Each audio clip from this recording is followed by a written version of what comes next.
Hey everyone, and welcome to Already Cancelled. I'm Peter, that is Connor, and we are going to talk about Star Trek, the original series, Season 2, Episode 9. It's called Metamorphosis, so full spoilers for the episode as always. And this one had our main characters. We had Kirk, Spock, and McCoy, who for some reason are the ones on the little mission here, transporting someone from a station or planet to the Enterprise. So we start off in the Galileo shuttle. I get Kirk because it's like okay, this is an important person that's being Okay, accompanied. sure, I'll And buy that. I get McCoy because she's ill. Mm-hmm. Don't know why Spock's there as well though. Because later That's on, the one that's like, okay, Spock maybe should have stayed with the ship. yeah, when we go back to the ship later on, apparently it's Scotty who's next in command. He's the one giving the orders. He's Yeah, the one recording the log. He's like, yeah, Captain we've seen a Scott. few times he's there, and he always does a damn fine job. Oh, he does, yeah. He's very, very, him and Sulu were really keeping things together on that ship. Yeah, Well, we all had a they, couple of they, scenes. they but, run a tight ship, don't they? so yeah, the weird light appears and pulls them down to this sort of kind of planet. As Spock theorizes it's a fragment of a planet that, maybe broke Yeah. apart, eons ago. And they're there, so they've been pulled in. They can't get the ship started, can get the shuttle started. But there's And nothing wrong with it technically. Technically, nothing wrong with it. And then they see someone as a person. He comes up, and it's this guy, Zephram Cochrane. Although at first it's just Cochrane. He doesn't mention his first name, which is important for their. For us, it doesn't really matter, but for them, it's important that it's only Cochrane at this point. And they're like, "Oh, who are you?" He's like, "Oh, I've been stranded here." Because at first they got their phasers out, they're ready to fire. Like, "Oh, we've been pulled into enough weird places to know that there's usually someone Yeah, bad." and he gets McCoy to scan him, check that he's human, because it's like, okay, we've seen enough things that can impersonate us. Exactly. But he's like, no, he's just delighted to see them. He's happy to see them. Even the ambassador, or the what was her name? Eleanor. She's Headford. She's like assistant commissioner. She's going to do a peace treaty with this warring planet or whatever. She's going to go and stop a war. That's what She's she's someone doing. quite important, clearly. And he's a little bit inappropriate. This Cochrane. He kind of looks at us like, oh, you're very attractive, and oh, you're like food to a starving man, all of you. But there's just a little tinge of awkwardness at first, and it kind of keeps going. And he's like, oh, I've got a place just over there. Like I've got, I can give you the comforts of home. So they go back with him to try and find out what's going on, and he's willing to. I mean, as McCoy points out, he is doing a lot of talking without really revealing anything about why he's here. Or he says he's been stranded. He's stranded here, but he doesn't really go into why. How Yeah. did he crash? What happened? But eventually, he reveals that there is an entity here that he calls the Companion that saved his life and provides him with things that he needs, but also won't let him leave. Yeah. So I'm like, okay, we've got a powerful being of some kind. Like, where's And this I was a going? little concerned when I saw that. I was like, one of these again. Yeah, and when we see it, it basically just looks like a A float, see-through yellow blob. floating omelette. Is that what I was thinking? Yeah. It's made of light. I mean, it's a sort of transparent light, but it's kind of an omelette looking kind of light. Yeah, that's it. It's got splotches of darker areas and that kind of thing. But then he reveals his first name, and like, because Kirk and McCoy were already thinking, oh, he looks familiar. There's something weird about this. There's something vaguely familiar about this guy. And it turns out Zephram, when he gives him the full name, Zephram Cochrane is the guy who invented or discovered warp speed. Yeah. And actually, when I was curious about this, I actually just looked him up. Apparently, I have seen him before in Star Trek First Contact, which has some time travel elements.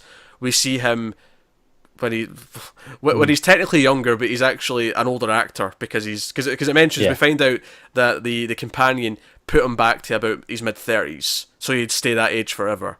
When he's actually like 87 or something when he actually crashed here.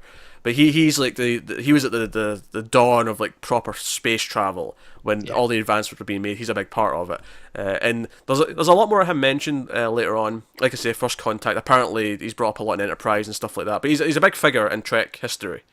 Oh, that's cool. So he does pop back up again, the name. So it's just worth remembering. It's one of those classic cases of you see the end of his story first. Exactly, yeah. But he's been here. He's been de-aged. He's been here because, as McCoy points out, he's been dead for 150 years, but here he is in his mid-30s. But he's been kept alive on this rock, and the reason why the companion pulled them in is because he told the companion that he was lonely, and he would die of loneliness if he has no one else to talk to, if there's no other people around. He's been here too long alone. I mean, 150 years is a pretty long time to be... It is. I'm not bloody surprised. Yeah, twiddling his thumbs. He's not even got a TV. What's he doing with these days? It must have ran out of books by now. Yeah, you'd think. Unless the companion can just beam books to him, and I don't know. That doesn't seem likely, does it? Look, he spends all his time farming. Okay, sure. It's a pretty boring existence, but whatever. Well, if that's what he's doing. Peaceful. So yeah, obviously Kirk and Spock and that want to get away. They want to. Okay, how do we get off this place? Can we get out of here? And he, Cochrane does want to leave. He, like I say, because he hears like these little fragments of things where they mention like Starfleet and they mention the Federation, and he doesn't quite understand. Sure, Federation. Yeah, he doesn't really know what that is yet. Before the reveal of what this is, you kind of get these hints because he goes, "Oh, you speak English? You're from Earth." He's like, "Yeah, we're with the Federation." He's like, "Whatever." And he recognizes a Vulcan. He's like, "Oh, you're a Vulcan," but as if it's not a normal thing to see one. Yeah, the same with seeing a woman in space. Oh yeah, sure, yeah. The idea that back when he was doing all this, there was no, it was all men. Like this is something that's changed. But he's like, oh yeah, what you started has led to like a galactic empire. We're all over the place. We're in like planets and multiple star systems and whatnot. And he's like, fascinated by it. He's like excited to see like the advancements and where things have went. Like it's a big driving force for him. So he does agree he wants to leave, and they try and figure out how to like do this. And he talks to this companion, not verbally. It's more of a sort of mental kind of thing where he calls upon her. Yeah. I'm revealing the gender of the thing. 'Cause that's a big plot point later. But companion shows up, and they try and they have this plan to try and trick it. But then the companion realizes she hurts them. And then later on, they have this plan to try and Spock. I don't know. He does something with part of the thing from the ship to give them like a sort of vocal translator, so that it's just a universal translator, but he programs it. This should pick it up. It's somehow. Basically just sci-fi because space gibberish. Yeah, space gibberish. Here, I've made a thing that'll do this now. Yeah. And sure enough, they hear this voice, and it's a woman's voice. And this is because the episode, I feel like it's a very middling episode. It keeps almost doing something really interesting that I like. I like the idea that this guy was at the start of the whole space exploration kind of wave where, if I remember correctly from First Contact, they had obviously space travel. They'd been going to the moon, they'd been going maybe a bit further, but him discovering warp speed was it's what opens it up to, interstellar travel. Yeah, so that like, I really like those ideas. I like that stuff. But where it falls down for me quite a bit is when it gets to this stuff, and they find out it's a woman, and Kirk, or it's a female entity of some kind, and as soon as they realise that, Kirk starts talking about how, it must be in love with them. It's yeah. I mean, he was starting to notice it before, because the first time that you watch them communicate, McCoy's like, it looks like they're kind of like there's a real connection here.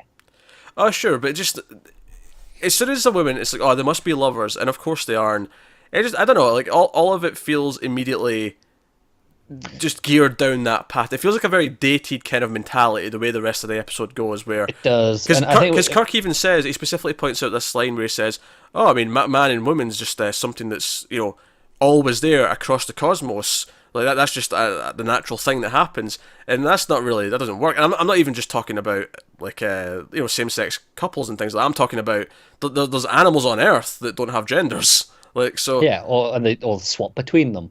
Yeah, so this idea that he says, this is just something that's... I think he calls it a universal constant. Yeah, constant, that was the word. And it's not. It really isn't. It's common. Yeah. It's a universal commonplace thing, but it's not a constant. So there was a lot of things that felt like, this feels kind of dated in the mentality of when it was written. And it's where this goes for me as well. Like all the stuff with him, like being from the past, that's just really interesting. And then it gets to here, and it's like, that's a woman. It's in love with me? I want nothing to do with this. Xenophobia. Yeah, he's like, that's disgusting. This is an alien. And I actually kind of like this moment, though, because the other guy's reaction, Spock, Kirk, and McCoy, are all like, it's fine. She's in love with you. It's kind of beautiful and sweet. And it's kind of like, for them, the whole idea that Spock's parents, one Vulcan, one human, like, for them, this is all very normal. But even though he was maybe at the front of times when he was, alive and it was normal. Now he's actually 150 years behind, and he's like making this jump that they wouldn't. It's a nice moment, but it's kind of undone too quickly over the rest of the episode. Oh, it is. He almost seems to forget he had that opinion next time we see him. It's just like, oh, yeah, I don't care about that anymore. Because again, this is where I said it was going back and forth. I didn't like the whole men and women are constant. It's in love with them, and then it's like, oh, but he's kind of been prejudiced, and they're not. That's a kind of an interesting idea. Yeah, I was like, okay, if that's what the episode is, they could at least do something interesting with it. And I thought they were going to. Yeah, and then it went back the other way, and he just kind of forgot about that. And Kirk talks to the companion again and says, yeah, but you're not human, so you can never really experience love with him. And because of that, he will, it's unfulfilling for him, and that's why he will ultimately die of loneliness. You're not enough like this kind of idea. And because we've barely mentioned the commissioner woman who's dying, she's sick. And at the start of the episode, as long as we get her back to this, the Enterprise, we've got the exact instruments to just heal her up. She'll be fine. She'll be absolutely perfect. Yeah. But because she's been beamed down here, she's just slowly dying and dying and dying to the point where she almost dies, or she's just about to die at the end of the episode. And the companion decides to merge with her, which is a sort of weird 50-50 thing. It kind of heals her, but now it's the companion and not really her anymore. It's weird because it seems like it's the companion, but the companion's saying, "Oh, we, both of us, the two sides." It's like it's talking like there's two of them there. And they tried to set this up so that it wouldn't be because it's well, this companion actually doomed this woman to death because it beamed them in here and didn't let them leave. She killed her. Yeah, and it tries to go, well, she was dying, so I might as well have taken the body. It's like, but she's dying because of you. Yeah, and they try and make it also kind of work because at one point the commissioner has this little speech about how she's been so focused on her job as trying to be a peacekeeper that she's not had time for love. And it just kind of felt like, oh, she's unfulfilled as a woman because a woman's supposed to be in love with a man, and you can't just be a lone wolf if you're a woman. There's a few times that this show has been dated specifically in that exact regard. Yeah, we've seen it with the Yeoman a few times. Yes, it's like it's like Star Trek's a very good show for its time period where it was really looking ahead in a lot of different ways, but sexism's one where it kind of sometimes does stumble. And this is an example, I think, of where it does. It's one of those things where it's hard to fault it too much because it's one of those things where you have to go, okay, that was the general opinion at the time. So it's like when it was doing this, it wasn't doing anything wrong. And it was extremely forward-thinking with everything else. So it gets a lot of credit. But you look at it now and go, okay. Yeah. It's the kind of thing where... it gets so much right, typically, that when it does get something like this wrong, it's like, okay, right. Clearly, you kind of let it slide a little bit, don't you? I wouldn't say I let it slide, per se. It's just that you just understand the context. It's like when you watch a really old movie and there's a racist moment in it that's not meant to be played as racist. It's just, that's just normal. Yeah. You don't necessarily blame them, but you acknowledge it and say, that was wrong, that moment shouldn't be there. But you don't necessarily give it a pass either. You can't just say, that's okay. It's not okay. But no, but you have to go, okay, there's nothing that we can do to change that. Well, obviously, but it's not a pass. Yeah. I don't like the word slide. I don't like the word slide, because that makes it sound like saying it's okay, it's fine. No, I'm not saying it's okay, of course not. I'm just saying it's more like you can't hold it against the entire episode. You can't let it ruin everything. You kind of have to go, okay, that's what they're, but you have to look at it separately still. Well, I'd maybe change that sentence to, you can let it ruin the episode, it just doesn't ruin the show. Yeah, that's fair. Because the episode kind of revolves around it, so this episode does kind of get ruined by it. Because that's where it goes, ultimately. But, see, this is the thing. I think if you take out just the actual, the part of, those actual sexist parts, the idea of the love story still between the two races, the two species, that's still there, regardless. Oh, there's good ideas in there, but I feel like... But that's the thing, at this point, though, we're rewriting the episode to say this is how they should have done it. Yeah. I'm not really disputing that the ideas aren't there, because I think there is good ideas in there, because I've talked about how it's went back and forth, but I thought it was going to do this thing with it. Yeah. And then it didn't. So it's, because of where it goes, it does kind of sully the episode a little bit. And I don't think it's a terrible episode. I don't think it was a boring episode. It has some, like I say, good ideas, some good moments in here, especially when it comes to just filling out Star Trek's history and that's. And ultimately, I think I was just really relieved when the companion was introduced, and I was like, oh, it's a godlike entity, and then it was just something completely different. Yeah, it was different. It did something completely different with it than what it normally does. So it kind of gets some credit just for that. I'll take away some points though, because they never even remotely try to imply what this thing is or where it came from. It just is. Well, yeah, I mean, we get the idea that it's kind of tied to this bit of the planet. You know, it can't leave or it'll die. We do get that, yeah. So it's and if this is a fragment of a larger planet, it's okay. This was the planet. You know, like this is part of what that was, however long ago. I think that was my other problem though, is that at the end of the episode, because she can't leave, if she leaves, she'll die within days. So she has to stay here. Cochrane decides to stay with her out of love, and they have this sweet moment. And I'm like, I don't know if I buy this moment based on it was like an hour ago, and the show's timeline that he was being prejudiced towards it. If it hadn't had that moment, I'd have bought it because he spent 150 years with this. Oh, thing. Sure, yeah, absolutely. But that one moment kind of makes you question it a little bit. Like, I go, okay, now is really this devoted. And especially since the message is kind of messed up. It's okay now because she's technically human. Yeah. Like if you're going to establish that to clearly there's an allegory here for like mixed race relationships. If you're going to establish it to that, or even mixed gender relationships, or not mixed, you know what I mean? We're just same sex. You know what I meant? Not the norm, or what's not seen as the norm. And like it's saying, oh, it's okay now because they've changed and became the thing that he was expecting. Yeah, there's some compromise. Yeah.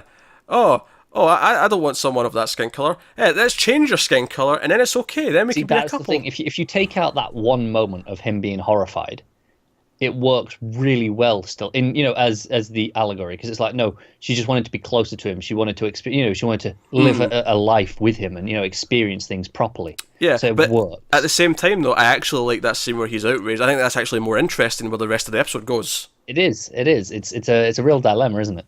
Yeah, because it's almost like it's going to explore how 150 years of difference is really put between these two, this guy and this group of characters who are all a bit more. It's kind of like if what we met someone from like 1850, and we talked to them about what their views on you'd probably find that their opinions would be really archaic, and you'd feel like, oh no, this is awful, shut up, like you have to get with the times, this is bad. And that's an interesting idea. Like, have that challenge there. And it's not necessarily because I feel like that one's more specifically awful. I feel like 150 years to us going back the way, times were really different. Whereas in Star Trek's times, it's not like this 150 years ago seemed like an awful time period. It seemed like... Right, the thing he's against here is a relationship with another species, an alien. Yes. It's okay, I can understand why people would be like that. At the time, the idea of even knowing a different species of alien would be, or another species, having a romance with another species would even be possible, because before that point, that would just be bestiality, because it would just be animals on Earth. This would be a relatively new thing, where you could have the option of dating an alien, but that's when it becomes the argument, well, no, it's less about physicality to a point, and it's more about, no, they're intelligent life, therefore you can have a relationship with them, because they are also reciprocating the feelings, the emotions, and can talk about how they feel and stuff, which is something that you can't do with an animal. And it's the thing is like that would be a really interesting thing to explore, and it just gives you enough to go, oh, we could do this, and then moves away. It's kind of frustrating, isn't it?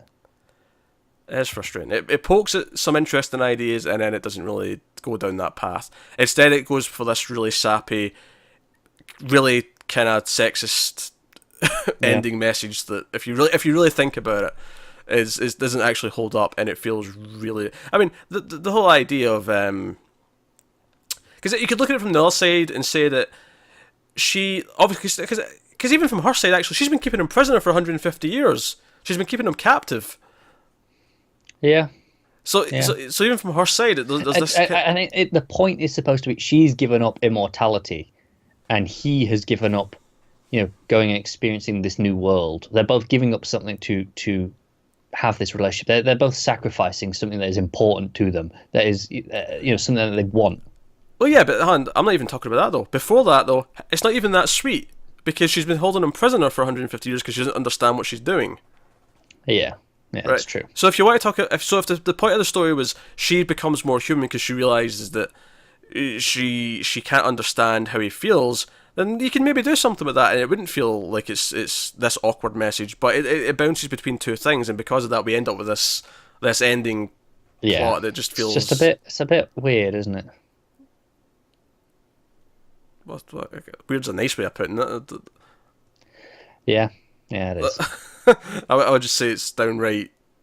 It's just the wrong message. Star Trek's typically quite good at sending out good positive vibes and good messages and morals that we should be paying attention to. This one, on the other hand, is kind of like dated and mixed, and if you actually read into it, it actually sends the completely wrong message that it should be. But yeah, hey ho. That said, it's not the worst episode in terms of, like, it's not boring. It's interesting enough as it's going to a point. It gives you just enough ideas that keeps you interested because you're waiting for them to explore it, and by the time you realize, okay, they're not going to explore that, it gives a different idea, though, doesn't it? Like something else comes up, and you go, oh, okay, maybe they'll do this, and then like I say, then by the time you finally realize it's just the end, it's fine. You were just interested enough in all the stages of the episode. Oh well, I guess that's Metamorphosis. So let us know what you thought of the episode. Comments below, like, subscribe, all that stuff. Get us on Twitter, mailed_fuzz for channel updates. There is an audio feed for these Star Trek reviews as well now, if you want to check that out. Just search for Mailed Fuzz TV on your iTunes or your podcast app, and you should find it. But that is us. So if you want to support the channel, did I mention Patreon? I don't know if I did. Did I? I don't know. I don't pay attention when you go off on this end spiel. Well, you should. Just zone out. For moments like this, you should pay attention. Yeah, probably, but they might not be paying attention anyway, so it's fine. Patreon.com/MailFuzzTV if you want to support the channel and everything we do here, including the Star Trek stuff. In fact, you get these Star Trek reviews a week early, so there's reasons to go and have a look. But otherwise, that is us, guys. So thank you very much for watching. Keep watching TV, and we'll see you next time.